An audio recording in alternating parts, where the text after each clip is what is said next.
Stephen, let's talk about WPS. How long have you been there? 23 years. 23 years. Wait, 2000. Yeah, I had to do the math. Yeah. So this is a very open-ended question. I don't even know if I'm going to use it, but I want to know. Okay. What's changed in 23 years? Oh, wow. Yeah, because Great question. 23 years ago, was that when you were in the apartments or was your new location? No, we were still at this location. It was only 2 years old when I got there. Okay. So it's pretty new. Pretty new. Yeah. Okay. But still, there's a lot of things. I mean, to go from, 23 years in it is a considerable amount of time.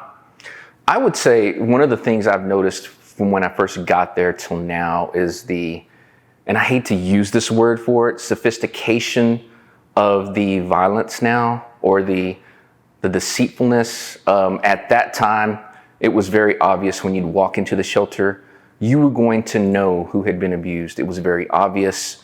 A lot of broken jaws, black eyes, stuff like that, very broken bones, arms. It was very obvious. Now it's a lot more subtle. It's where the hair will cover a lot of those injuries. It's not going to be the bikini area, that kind of stuff. I've noticed it's more common because it's you can hide it easier. It's not so out there and in your face.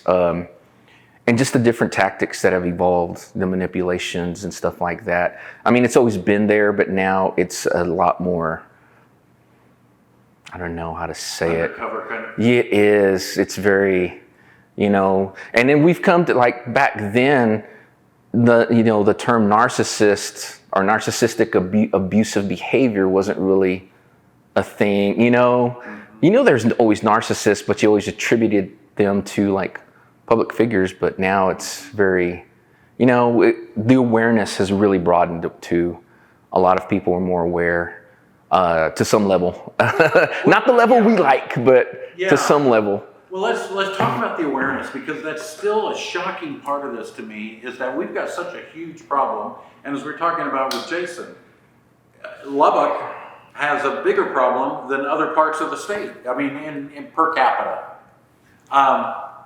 There's a lot of people out there that don't know we have an abuse problem. Would that be fair? I think that's partly fair. The other thing, I think there's a lot of denial. We like to pride ourselves in this area about being very friendly people. And generally speaking, we are. But domestic violence is such a well-hidden, it's a black eye on our area. It really is. And so I think it's something that people don't really like to talk about. Domestic violence and child abuse, that is very ugly areas that can reflect on our people. And I don't think that's something no one's going to be proud of. So I think it's kind of, a lot of the times it's looked the other way. It's like, well, I don't know people like that, or maybe I do, but I'm not going to address it. It's none of my business.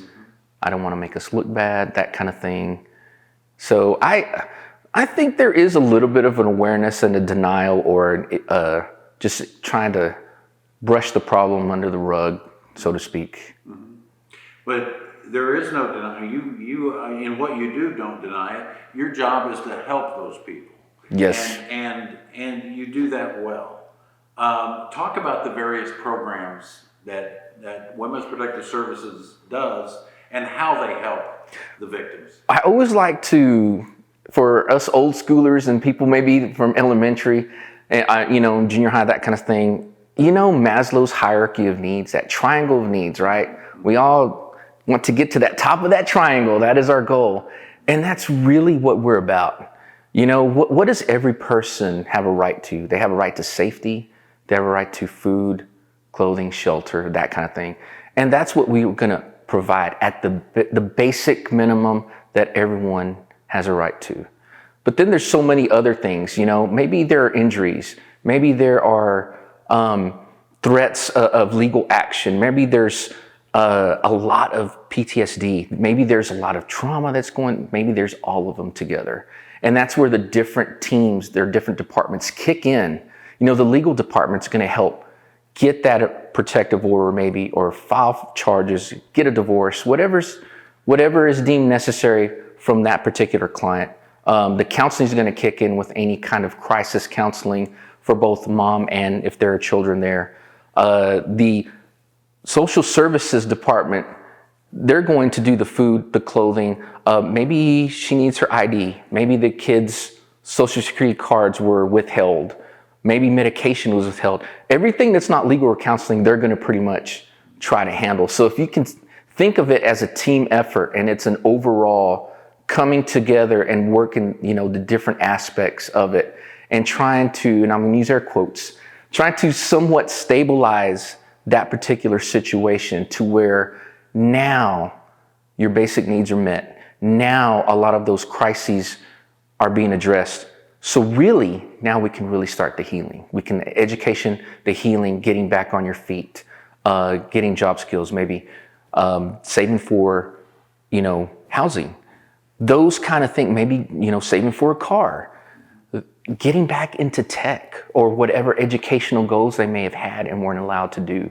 So those kind of betterment things, and at the top of that pyramid is, healthy, safe, and self-sufficient. And that's what we strive to. And not a lot of people can accomplish that in the time period. So we can extend their services through non-residential services. Think of like it at outpatient.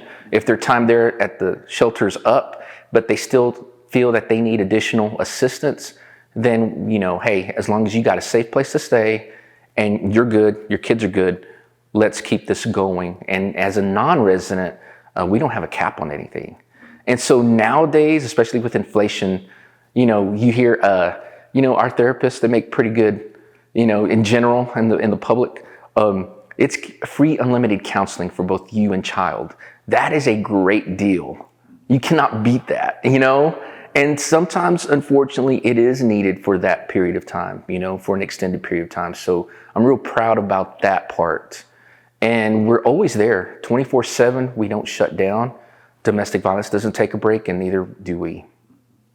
There's a lot of things that go into it, as you said, but as you're listing the different things that you do, it's hard to put one above the other.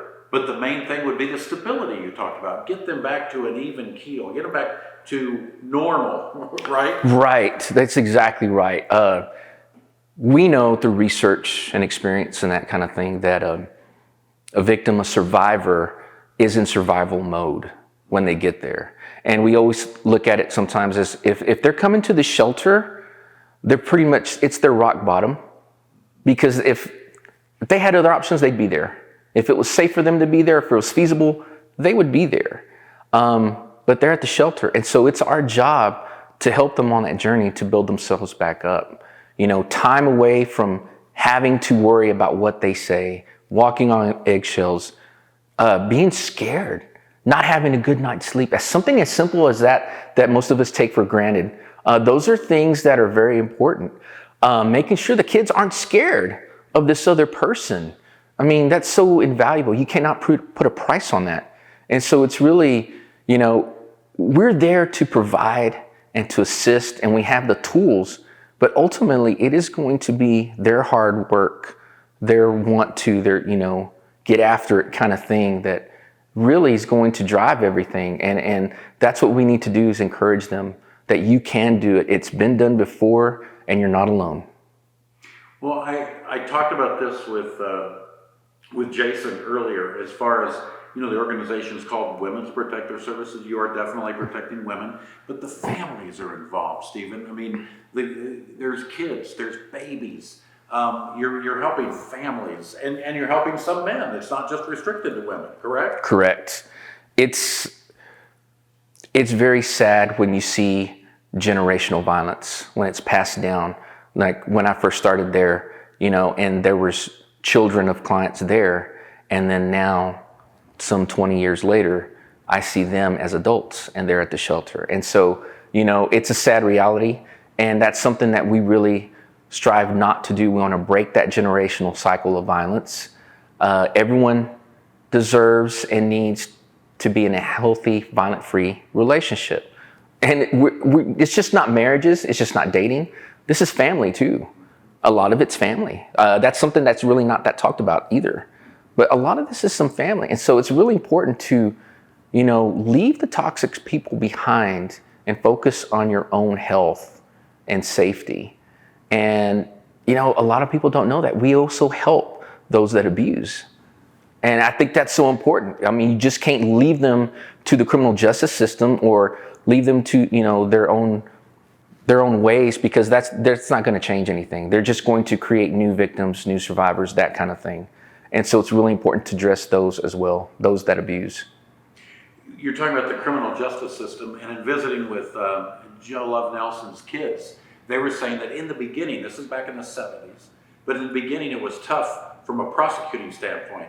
Difficult with law enforcement, difficult with prosecutors, because they just felt, well, if you're being abused, it's your own fault, and you should take care of it yourself, things like that. Do you feel like, do you work with law enforcement, or do you educate them, or work with prosecutors, and do you feel like you get good support from the law enforcement community? Yes, I feel there has been a shift of a more of an awareness and a more of a educational viewpoint from, you know, their perspective, now that they have a better understanding of why some of our clientele choose to stay or will go back. There's reasons for that. It's not that they enjoy being abused. It's not that, you know, that there's no other way, but a lot of the times, okay, sorry, Kurt. No, you're good. You're good. The common denominator for every victim of domestic violence is a low self-esteem. Whether or not they entered into that relationship already with low self-esteem, or the abusive tactics and behaviors lowered or crushed that self-esteem, that is the common denominator. And when you don't love yourself and when you have low self-esteem, it is difficult to do anything. For those of us that have been through depression, that have been, you know, decimated by some sort of tragic event, you know how low you can get, and you know how ugly it feels. And it's hard to bounce back from that, especially if you're constantly under fire from that abusive person and you don't have any support. And then if you have a bad interaction with like law enforcement, then you're less likely to call them for assistance too. And so I really feel strongly that we've done a better job as a whole, law enforcement, prosecutors, that kind of stuff, about knowing why they do the things they do.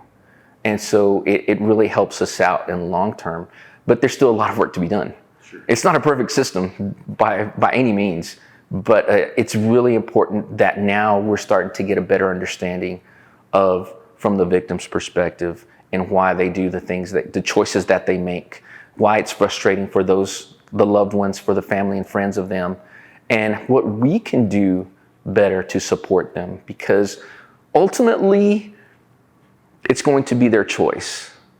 And I always say, I use this stat, it's a national stat: a female in an abusive relationship in the United States will leave and return an average of 7 times. You know, that's a lot. And that's the average. But everyone is unique. Everyone has different experiences, upbringing, you know, they relate to trauma differently. Everyone's so unique. So you don't know what her number is.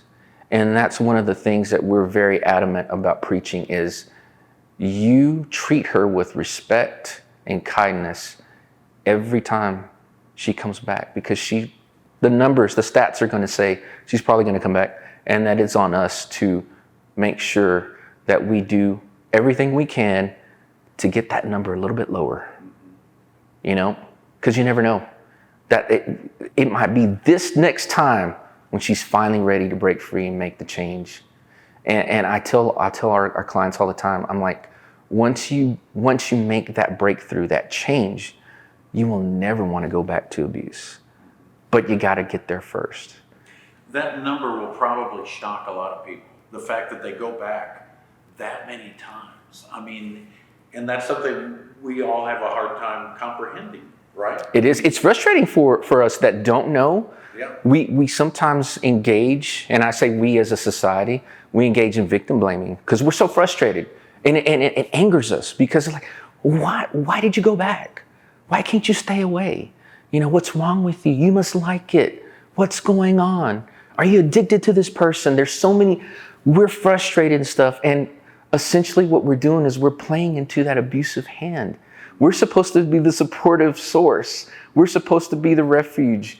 And we're judging and we're criticizing And we need to stop doing that, even though it's so hard and it's a natural thing for us to do when we don't understand.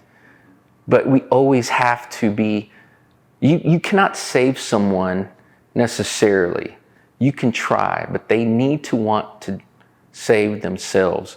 What you can do is always be supportive, encouraging, non-judgmental. That'll help that number go down. What you just said there about the non-judgmental, I think that has to be the number one key at WPS. When people come in, it's a no judgment zone, isn't it? I mean, Yes. You're there to help. You're not. We should be more non-judgment than Planet Fitness, okay? Right. That's exactly right. But a lot of times we're not. I mean, and as a society, we're judging all the time. We are. That's your main goal. Don't judge them. Love them. Love them. Right? That's what they need, because they're not getting that at home. They're not getting that love and the unconditional support. And that's what they desperately need. Not just mom, but the children as well. And so it's taxing. It can be difficult, but it's so rewarding when it works, and that's what we live for, those victories, because we know that those lives are changed for the better. Society's for the better. It's the right thing, Kurt. It's the right thing to do. That's the bottom line. It's the right thing to do. When you have fundraisers like this coming up, Stephen, that's an exciting time to put it in front of people and to let them know where their money goes. So when you talk to people about where that money goes, what do you talk about? I mean, there's a across the board how you use the money. It's not one thing, but right. Give some examples of where that money goes, and when they give to WPS, what's it doing? Wow, let me see. That's a big one. It is. Yeah. Imagine that you have to leave in the middle of the night with your children, and the only thing you can bring is 2 handfuls of belongings, and you're going to move into an apartment where there's another family who's experienced similar trauma, and you basically hit rock bottom. How do you help that family? That's where your money goes, is to building that family back up to where they can succeed in a healthy manner. Not just get by, not self-medicate, not just, use the system, none of that. We want healthy, contributing individuals for society, and that's how you help. And it's a daunting task. It's a taunt to ask. And it doesn't have to include children, but someone who has nothing more. Where do you start? You start from the base, you start from the bottom. And that can include, again, the basic things, but it can include something as simple as maybe a journal, a diary, all the way up to, wow, she got a scholarship. She's going into grad school. She was never allowed to use her degree. The scope of it is so broad, Some people may not even know the language very well here. And to get them to be productive members of society in a healthy manner, not to carry on that generational violence, not to be bitter, not to be angry, but to be loving, healthy people. I mean, that's what it's all about. That's as broad as I can get it. It's just like, good. It's so, I don't know how else to say it. You could give so many different individual examples, but when they're at the shelter, where do you start? You got to start at the bottom. You got to, what does it take to build a family up? Think about that question. Something as simple as towels, blankets, pillows, those are tangible things. But support and love. Well, and things they couldn't take for themselves, because as you mentioned, you're leaving in the middle of the night. You're right. In a hurry sometimes. You don't think about all those things. Yep. But that's what you need to survive, don't you? Yep. Yeah. Why do you do what you do? I love it. It's the right thing to do. I love it. I don't know. I feel it's been a calling, really. I kind of accidentally fell into it, and I'm glad I did. That's where God took me. And who am I to question his judgment? He has good judgment. He does. He's got really good judgment. You got to trust in him. But also, one of the other things that kind of helps me through is I firmly, a lot of men get a bad rap in this domestic violence game. Justly so, because the numbers do support that. We're definitely a problem. However, I feel just as strongly as that we can be a really good solution as well, as if we were to take accountability, look ourselves in the mirror, and not just say that we support the cause, the movement, but do something about it. Be a mentor to those who have these issues and that kind of thing. Hold them accountable. If you know a family member or a friend or something, guide them and encourage them to get help. This is not healthy, not just for, of course, for the victims and survivors, but for themselves as well. It's not a healthy way to live. Feeling like a warden or, a master or whatever it is, having that power and control, it's not healthy. And so really encouraging those men, and young teenagers now, that kind of thing, just really giving them the guidance and being a mentor, because you may change the direct trajectory, and unknowingly you may save lives, potentially. Stephen, you see so many emotional stories, I'm sure. So many tragic stories in the beginning, hopefully success stories on the other side. What you see covers the gamut, doesn't it? Of just it does. Emotions, right? It does. Grief, elation, frustration, laughter. I think laughter is a really good medicinal. Everyone needs laughter and love. And so it's such an emotional thing. It's not something you can take a pill for. It's not something you can fix with a prescription. This is human behavior. These are relationships, and those are tough to navigate for everyone. You see a different side of Lubbock in doing what you do, but you also see a good side of Lubbock in how the community has supported WPS over the years. That is true. 23 years, you've seen a lot of people step up, haven't you? I have. That is very true. It's very interesting to see that difference, that chasm, and so, but it is encouraging that when we speak to the youth, in schools, in high schools and junior high and stuff like that, they have an understanding. It may not be the right understanding, but now they're more aware. And so, if we can go in and kind of focus that attention to a more healthy alternative, and let them kind of come to those conclusions on their own and from experience and stuff like that. And the school system's been really good. And I think that's important, because if we can focus on the youth, and that's one thing I really like about Lubbock, is they're encouraging more involvement with the youth, more education with the youth. And we can prevent future victims and perpetrators in that manner. And so that's really one thing I really like about the area, is they're becoming more open-minded to, hey, maybe there is a problem.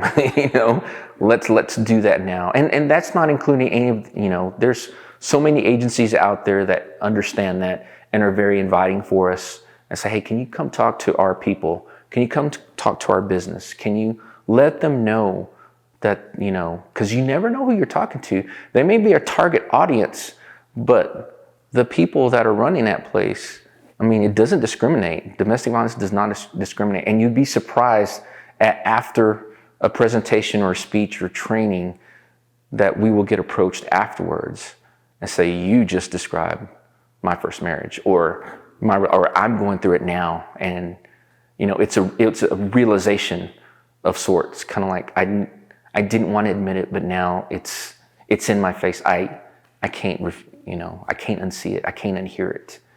And so thank you. And so, those are little breakthroughs that I think Lubbock's doing a real good job about that, and the surrounding areas too. Well, you touched on this.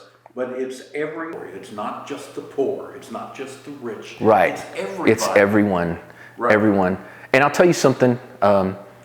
Typically at the shelter, we're going to see those on the lower socioeconomic rings. But there's a reason for that. Because when you're wealthy, you have resources, you have options. You know, you have someplace to go. You probably have a vehicle. You have your own bank account. You've got support from, but you'd be surprised at how many of them are non-resident clientele who don't need to stay at the shelter, but they still need those services. And that's where we see more of the middle class, upper class with that, No, that's a good point, and it's something we need to let people know. You can be there at the shelter and stay, but you don't have to. Don't have to. And you mentioned that even when they are resident, they can go into the non-residential program. But if you don't want to stay at the shelter, you're not forced to do that. No. But you can still take advantage of the services. You can. Right? And I think there's a lot of people that think like, okay, well, I'm not ready to file for divorce, or I don't want to file charges yet. We don't do that. We don't force anyone to do what they're not ready to do. What we give is information, and we don't try to talk them into it either. We're going to give them the opportunity to hear information, to attend counseling, support groups. We've got lots of different support groups there for our ladies, and let them come to that conclusion on their own if they're ready. Again, their number. And so it's very important that it's their choice, because a lot of the times they haven't been given a choice. So that's one thing we want to make sure is that they make those choices of their own volition and that kind of thing. And so you meet people on their level. Yes. You meet people where they are. We do. Right? Yeah. We do. Yeah. Now, talk about what's the not typical stay, but there's a set period when you can stay at the shelter, correct? Yes. So we'd like to, and I hate to say normal, because there's no such thing as normal circumstances, but typically we're going to give about 6 months to stay there. They're not required to pay for anything. And that, again, that is another reason to give, because if we can continue that, that's great. That's less of a burden on mom or on that person to try to, I need to pay the rent, I need to pay this, that. No. You need to be safe. Let us handle that. And that's where it's real important for the community to come in. But yes, we give them about 6 months. Sometimes they don't need it. Sometimes we can extend it. It's just various circumstances and life, right? Do I need to say any more? Life happens, and you never know, how it's going to end up. And so sometimes we have to shorten it. Sometimes we can lengthen it. We can have someone there for a weekend, one night, versus someone there for like 6 months. So it's really up to them and their circumstances. Stephen, there's so many great organizations in this town. There's a lot of people that do good things. But with your experience with WPS and as an employee of WPS, when you talk to people and they say, why should I give to Women's Protective Services, what do you tell them? Why should I give to... Yeah.